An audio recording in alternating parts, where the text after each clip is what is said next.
What records and documents and people will a company historian need to access to be able to research and write your company history?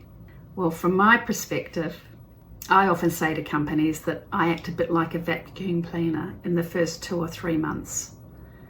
Clearly, I don't know what I don't know. So my initial reaction is, let me have access to as much as you possibly can.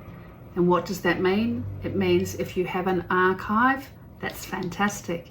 I'd like to spend time in your archive just looking through the documents you have. That could involve board papers, management reports, marketing material, ephemera, documents, products if you're a product company, all kinds of stuff. Secondly, the key thing is the interviews. Now, a key element of this is understanding who is available in the organisation to be interviewed, who's willing to be interviewed. It also may be that there are people who have left the company, former directors, chairmen, executives, key people that are still around, and it may be that they need to be interviewed as well. Then there are secondary sources. So industry association, magazines, websites, newspapers, all sorts of documents that are outside of the company. And typically I spend quite a bit of time in libraries and in industry associations looking out for that material.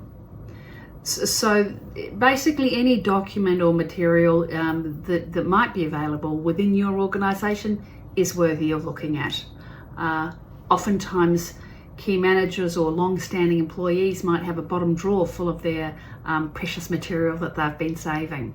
So it's often a good idea to send out a message to everybody if you're starting this process, asking them what material they have. And of course, photographs. So typically, photographs prior to about 1970 will be in hard copy form, possibly in document files.